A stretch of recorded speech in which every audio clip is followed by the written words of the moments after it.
My husband lied about his business trips. Now he's alone and jobless. The champagne flute slipped from my fingers, shattering against the marble floor of the hotel lobby. Golden liquid splashed across my designer heels, but I barely noticed. My eyes were locked on the couple by the fountain, my husband Marcus, who was supposedly in Tokyo closing $1 million deal, was kissing a woman I'd never seen before. His hand cupped her face with the same tenderness he'd shown me just 3 days ago when he'd kissed me goodbye at the airport, promising to bring back my favorite matcha Kit Kats. 23 years of marriage, 2 kids in college, a house in the suburbs with the white picket fence I'd always dreamed of. All of it built on a foundation of lies, so elaborate, I wondered if anything about our life together had been real. Hey, ma'am, are you all right? The concierge rushed over with towels, but I waved him away, my legs already carrying me toward the exit. I needed air. I needed to think. Most of all, I needed to figure out how a surprise anniversary trip to surprise my husband at his conference had turned into the worst nightmare of my life. But as I pushed through the revolving doors into the humid Miami night, yes, Miami, not Tokyo, I realized this was just the beginning. The unraveling of Marcus Chen's web of deception would cost him everything: his marriage, his reputation, and ultimately, the career he'd sacrificed his soul to protect. This is my story. Or rather, this is our story, mine Marcus's, and the truth that destroyed us both. Downstairs, Chapter 1, The Perfect Life. 3 months before that night in Miami, I thought I had it all figured out. Marcus was pulling in 7 figures as Senior Vice President of International Sales at Nexus Technologies. I ran my own successful interior design firm with a client list that included several celebrities and tech moguls. Our daughter Emma was pre-med at Stanford, and our son Jake was crushing it in his sophomore year at NYU's business school.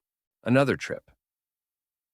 I'd asked that morning in September, watching Marcus pack his Toomey suitcase with practiced efficiency. He folded his shirts with military precision, a habit from his days at West Point that he'd never shaken. Singapore this time, he said without looking up. The TAN group is finally ready to sign. This could be the biggest deal of the quarter. I perched on our bed, admiring how the morning light caught the silver threading through his black hair. At 47, Marcus had aged like fine wine, distinguished, confident, still turning heads at company parties. And that's the 3rd trip this month, I observed, trying to keep my tone light. He zipped the suitcase and finally met my eyes. I know, baby, I hate it too. But Henderson is breathing down everyone's neck about the Asia-Pacific numbers. Once I land this deal, things will calm down. He crossed the room and pulled me into his arms. Even after all these years, his cologne Tom Ford Outwood still made my knees weak. I'll make it up to you, he murmured against my hair. How about Santorini for our anniversary? Just you, me, and those sunsets you're always showing me on Pinterest. I melted. How could I complain when he was working so hard for our family? When he remembered little details like my Pinterest boards. I love you, I whispered. Love you more, he replied, our traditional call and response. If I'd known that would be the last honest moment between us, I would have held on longer. Chapter 2, Red Flags in Retrospect. Looking back, the signs were everywhere. But when you trust someone completely, your mind performs impressive gymnastics to explain away the inconsistencies. There was the time Emma called from Stanford, excited about surprising her dad during his layover in San Francisco. He said his flight to Hong Kong stops here for 3 hours. We could grab dinner. I'd checked his itinerary, the one he always forwarded to me for emergencies. Honey, his flight goes through Seattle, not San Francisco. That's weird. He texted me yesterday saying SFO. He must have gotten confused. You know how hectic his schedule is. But Marcus never got confused about details. His mind was a steel trap for numbers, dates, and logistics. It's what made him so good at his job. Then there were the receipts. I wasn't snooping, I was gathering documents for our accountant during tax season. A charge from a jewelry store in Denver caught my eye. $200 at Tiffany & Co. are dated during his supposed trip to Shanghai. When I asked about it, Marcus had laughed. Oh, that I bought cufflinks for the CEO of Huang Industries.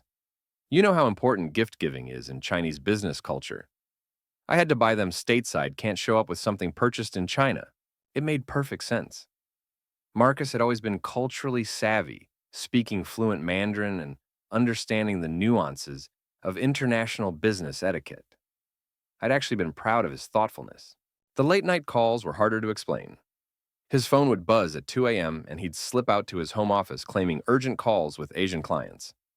Time zones. He'd mutter apologetically when he crawled back into bed an hour later. But one night, half asleep, I heard him laugh. Really laugh, the way he used to when we were dating. Warm, intimate, unguarded. He never laughed like that on business calls. Boxer Chapter 3, The Catalyst. My best friend Diane was the one who finally made me see what I'd been blind to. We were having our monthly wine night at her place in October. Her divorce from Richard had been finalized 6 months earlier, and she'd emerged from it like a phoenix, stronger, clearer-eyed, and with a bullshit detector fine-tuned to perfection.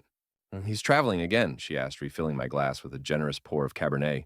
Tokyo this time. Some big electronics manufacturer wants to partner with Nexus for their U.S. expansion. Diane studied me over her glass. Sarah, can I ask you something, and don't get defensive? That's a terrible way to start a question. I laughed nervously. Have you ever verified any of these trips? What do you mean? I mean, have you ever called his hotel, checked with his assistant? Anything? I felt heat rise to my cheeks. Why would I do that? I trust my husband. Now, I trusted Richard, too. Right up until I found out his tennis lessons were actually afternoons with his 23-year-old paralegal. Marcus isn't Richard. No, he's not. He's smarter. She leaned forward. Sarah, in the last year, how many international trips has he taken? I did the mental math. Maybe 40, 45. And you've never once had to reach him urgently at a hotel. Never had a family emergency where you needed to track him down. I opened my mouth to argue, then closed it. She was right. In all those trips, I'd never actually needed to contact him at a hotel. He always called me always from his cell phone. That doesn't mean anything, I said weakly. Maybe not, but humor me. Next time he travels, just verify. Call the hotel, see if he's registered. I left Diane's house angry at her for planting seeds of doubt in my mind. But the seeds were already taking root. So, Chapter 4, The Investigation. Marcus left for Tokyo on a Tuesday in November. As his town car pulled away, I stood at our front door, Diane's words echoing in my head. I lasted exactly 3 hours before I cracked. My hands shook as I Googled the hotel he'd mentioned, the Park Hyatt Tokyo. The same hotel from Lost in Translation, he'd joked. I dialed the number, my heart hammering. Park Hyatt Tokyo, how may I assist you? The voice was professionally cheerful with a slight accent. Yes, I need to reach a guest, Marcus Chen. He should have checked in today. There was a pause, the sound of typing. I'm sorry, ma'am, but we have no guest registered under that name. Could you check again, maybe under his company, Nexus Technologies? More typing. I'm not showing any reservations under that company name either. Is it possible he's staying at one of our other properties? I hung up without answering, my mouth dry. There had to be an explanation. Maybe he'd switched hotels. Maybe the reservation was under a different name for security reasons. He did deal with sensitive technology contracts. But when I called his cell, it went straight to voicemail. The same thing happened with his work phone. That's when I did something I'd never done before. I logged into his credit card account. We had separate cards for personal purchases, but I knew his login. He used the same password for everything, our anniversary date plus Emma's birth year. The recent transactions made my blood run cold. No charges in Tokyo, no international transactions at all. Instead, there were charges in Miami, the Ritz-Carlton Key Biscayne, Morton's Steakhouse, a charge at La Perla, the luxury lingerie store. I stared at the screen until the numbers blurred. La Perla. He'd never bought me anything from La Perla. Thesarnes Chapter 5, The Decision. I could have confronted him over the phone. Could have called him out, demanded answers, threatened divorce. Right then and there. But 23 years of marriage had taught me something about Marcus. He was a master at talking his way out of situations. His silver tongue had charmed clients, bosses, and yes, his wife, countless times. No, if I wanted the truth, I needed to see it with my own eyes. I told my assistant I had a family emergency and would be out for a few days. Then I booked a flight to Miami, my hands steady now with purpose. I even laughed bitterly at the irony I'd earned enough airline miles from Marcus's supposed business trips to fly first class. During the flight, I tortured myself with possibilities. Maybe it was a surprise. Maybe he was planning something for our anniversary and didn't want me to know. The charges could be explained: a client meeting at Morton's, a gift for me at La Perla that he'd hidden away. But deep down in the place where women's intuition lives, I knew. I'd known for months, maybe longer. I'd just chosen the comfort of denial over the pain of truth. The Uber ride from Miami International to Key Biscayne took 40 minutes. 40 minutes of watching the city blur past, of practicing what I'd say when I found him. Would I make a scene? Would I be dignified? Would I fall apart? The Ritz-Carlton was exactly as beautiful as the photos online. Pristine white buildings against azure water palm trees swaying in the ocean breeze. The kind of place you took someone to impress them, to seduce them. I dressed carefully for this moment. My black Diane von Furstenberg wrap dress, the Louboutin heels Marcus had bought me for my 45th birthday. If my marriage was ending, I'd face it looking like the successful woman. I was not the broken wife I felt like inside. The lobby was all marble and crystal filled with the quiet bustle of luxury. I spotted the bar immediately. The Commodore, according to the gold lettering. Through the archway, I could see the outdoor terrace overlooking the ocean. That's when I saw him. Now, Chapter 6, The Confrontation. Marcus looked good. He always looked good, but there was something different about him that night. He seemed younger, more relaxed, laughing at something the redhead beside him had said. She was stunning in that effortless way, maybe 35, with the kind of body that spoke of Pilates classes and good genes. Her hand rested on his thigh with casual intimacy. I ordered champagne at the bar Liquid Courage and watched them for 10 minutes. Watched him feed her oysters, watched him whisper in her ear, watched him be the man I thought was mine alone. When he leaned in to kiss her, I knew it was time. The champagne flute shattered on the marble with a crystalline crash that seemed to echo forever. The entire bar turned to look, including Marcus. I'll never forget the way his face changed from confusion to recognition to absolute terror in the span of 3 seconds. Sarah. He stood so quickly his chair toppled backward. What are you? This isn't... Tokyo is beautiful this time of year, I said, surprised by how steady my voice sounded. Or so I've heard. I wouldn't know since my husband is actually in Miami. The redhead looked between us, her perfectly glossed lips forming a small O of surprise. Marcus, who is this? His wife, I answered for him. 23 years, 2 kids, and you are... She had the grace to look horrified. Oh my God. He said he was divorced. He said... Let me guess, I interrupted. Bitter divorce wife took him for everything kids turned against him. It's not original, but it's effective. Marcus found his voice. Sarah, please let me explain. Explain what? How you've been lying about business trips. How many, Marcus? How many of your trips were real? His silence was answer enough. The redhead, I never did get her name, grabbed her purse and fled muttering apologies. Smart woman. Can we talk about this somewhere private? Marcus pleaded. No. I pulled out my phone, my hands finally starting to shake. We're done talking. You'll be hearing from my lawyer. Sarah, wait. He reached for me, but I stepped back. Just don't. I'm staying here tonight. I paid for the flight, might as well use the miles for a hotel too. You need to leave. Go home, pack your things, and be gone before I get back tomorrow. You can't just throw away 23 years. I didn't, I said quietly. You did. So sure as Chapter 7, The Unraveling. I spent that night in a luxury suite at the Ritz, courtesy of the apologetic manager who'd witnessed the scene in the bar. I ordered room service, lobster, and champagne, because why not, and cried until I had no tears left. Then I got angry, really truly magnificently angry. I called Diane first. You were right.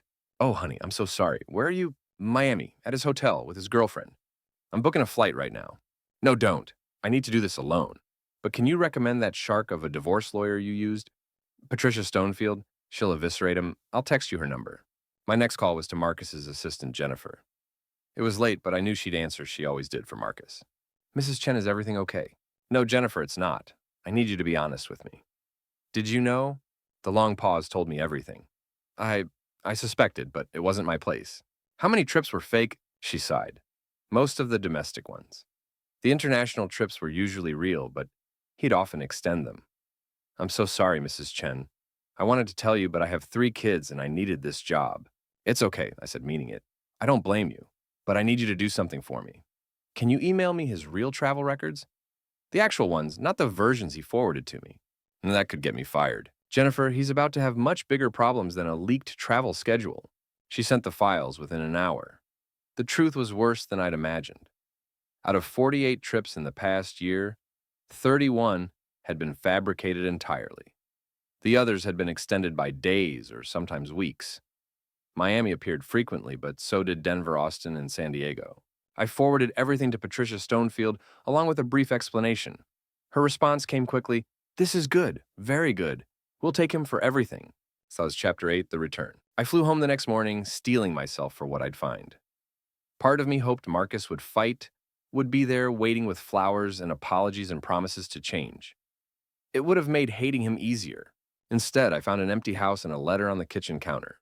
Sarah, man, I know there's nothing I can say to fix this. You deserve better than what I've given you. I've moved to the Marriott downtown, and we'll stay there until we figure things out. I never meant for it to happen this way. The job, the pressure, the constant travel somewhere along the way, I lost myself. That's not an excuse, just the truth. I've loved you since the day we met. That was never a lie. Marcus. I crumpled the letter and threw it in the trash. Then I retrieved it, smoothed it out, and put it in the folder I'd started for the divorce.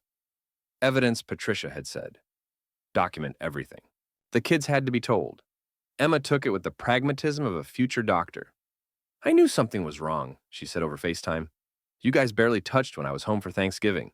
Jake was angrier. I'll fly home. Want me to kick his ass? No, sweetheart. Just focus on your finals. I've got this. But did I? The house felt enormous without Marcus. 23 years of shared life surrounded me. Photos from vacations, his coffee mug in the sink, the indent on his side of the bed. How did you untangle two lives so thoroughly entwined? Darsha Chapter 9, The Discovery. Patricia Stonefield was everything Diane had promised, sharp, ruthless, and thoroughly prepared. She'd hired a forensic accountant to go through our finances, and what he found changed everything. Your husband has been embezzling from his company, Patricia said, sliding a folder across her desk. Small amounts, but consistent. Always disguised as client entertainment or business expenses. I stared at the numbers, not comprehending. That's not possible. Marcus makes 7 figures. Why would he need to steal it to fund his double life? Hotels, dinners, gifts, it adds up. By our calculation, he's taken approximately $200,000 over the past 3 years. Oh my God, I thought I might be sick. Does Nexus know? Not yet, but they will. The question is, do we tell them, or does Marcus? I thought about Jennifer, about the other employees who might be collateral damage. Then I thought about the redhead at the bar, and how many others there might have been. He tells them, I decided. Give him that much dignity. Patricia nodded approvingly. You're more generous than I would be. Marcus called me that night, panic in his voice. Sarah, we need to talk. About the financial review? I know about the embezzlement, Marcus. Silence. Then, it's not what you think. I was going to pay it back. I just needed to cover some expenses. For your girlfriends? There was only one, Rebecca, the woman at the bar. It wasn't supposed to be serious. I hung up. There would be time for explanations during the legal proceedings. For now, I needed to focus on protecting what was left of our assets before Nexus came after them. Lars Chapter 10, The Fallout. News travels fast in the corporate world. By Monday, everyone at Nexus knew about Marcus's embezzlement. By Tuesday, he'd been fired and escorted from the building. By Wednesday, it was all over LinkedIn and the industry blogs. Nexus Technologies SVP terminated for expense fraud. High-flying executive's career crashes after financial misconduct. The fall of Marcus Chen, a cautionary tale of corporate greed. He called me crying that afternoon. They're pressing charges. Criminal charges, Sarah.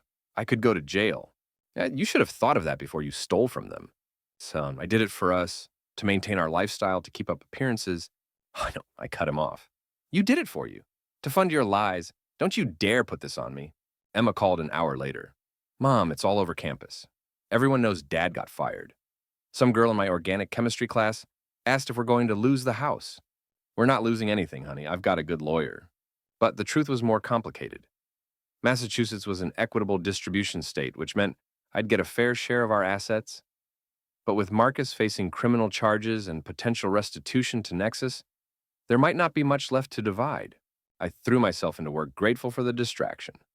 My clients were discreetly supportive. Apparently, everyone loved a good scandal as long as they weren't at the center of it. A few even increased their orders, perhaps out of pity, or perhaps because they wanted to hear the gossip firsthand. You're handling this remarkably well, my client Margaret Whitfield observed, as we reviewed fabric samples for her Cape Cod renovation. I have my moments, I admitted. Yesterday, I threw out all his golf trophies. It was very therapeutic. She laughed. Good for you. My first husband cheated too. Best thing that ever happened to me, I met Harold at my divorce party. Tharsha, Chapter 11, The Reckoning. The divorce proceedings were surprisingly quick.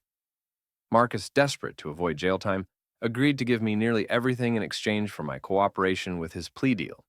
The house, the investment accounts, the vacation home, and the Berkshires, all mine. He kept his car and enough money to start over somewhere.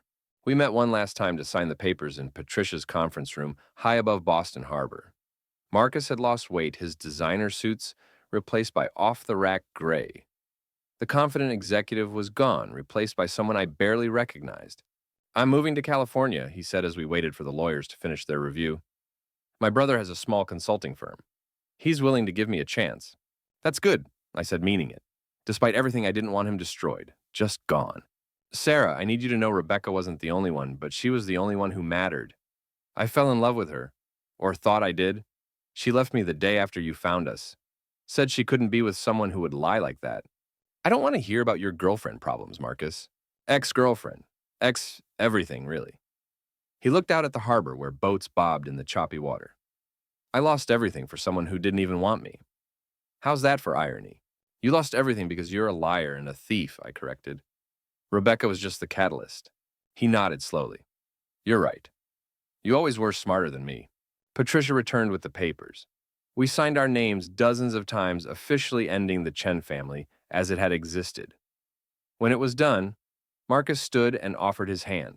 I know you hate me, he said, but I hope someday you can forgive me. For the kids' sake, if nothing else. I shook his hand briefly. I don't hate you, Marcus. I nothing you, and that's worse. Chapter 12, The Aftermath. 6 months later, I stood in my newly redecorated bedroom, all traces of Marcus finally erased.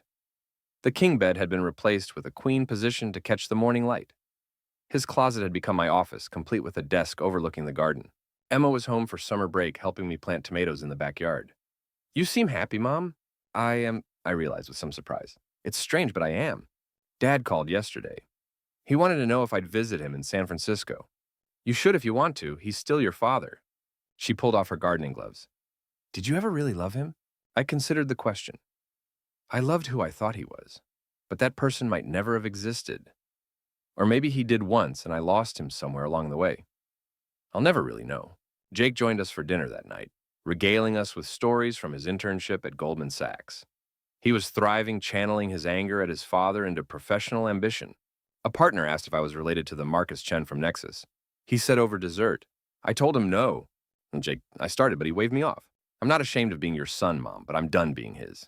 After the kids went to bed, I sat on my back deck with a glass of wine, thinking about the strange turns life takes. A year ago, I'd been Mrs. Marcus Chen corporate wife, living a lie I didn't even know existed. Now I was just Sarah, and that was enough. Diane called as she did most evenings. How are you doing? You know what, I'm good. Really good.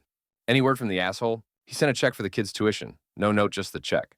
Well, at least he's good for something. Listen, my cousin Brian is in town next week. Recently divorced, very handsome, runs a tech startup. Diane, no. Just dinner, you have to eat anyway.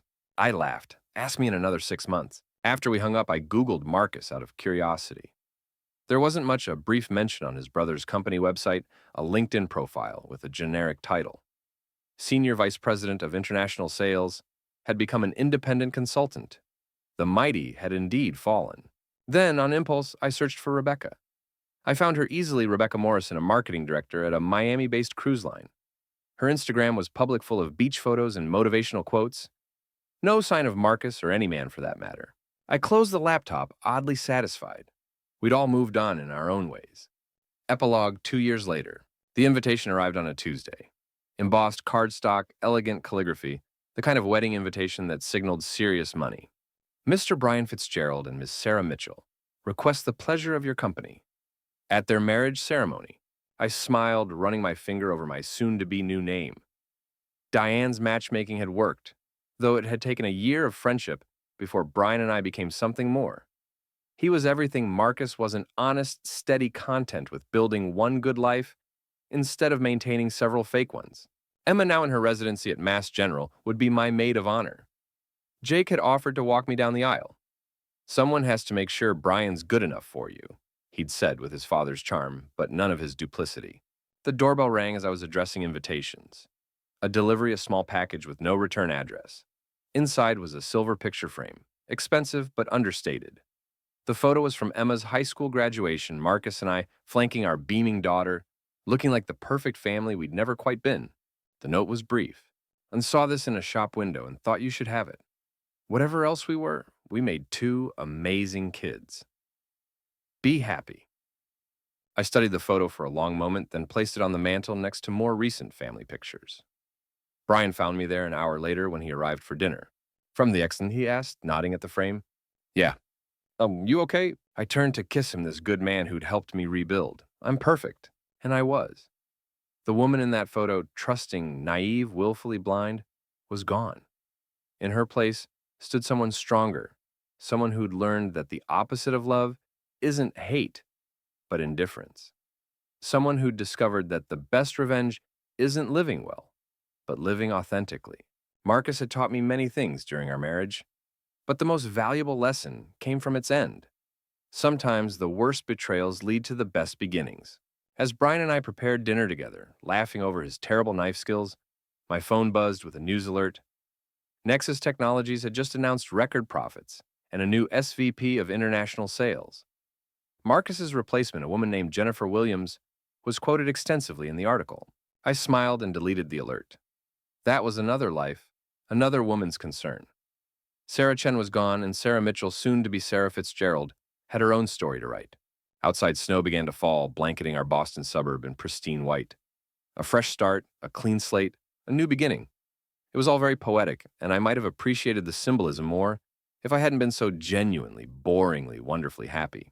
Marcus was alone and jobless, rebuilding from nothing in a city where no one knew his name. I was surrounded by love, success, and the hard-won wisdom that comes from surviving betrayal. We'd both gotten exactly what we deserved.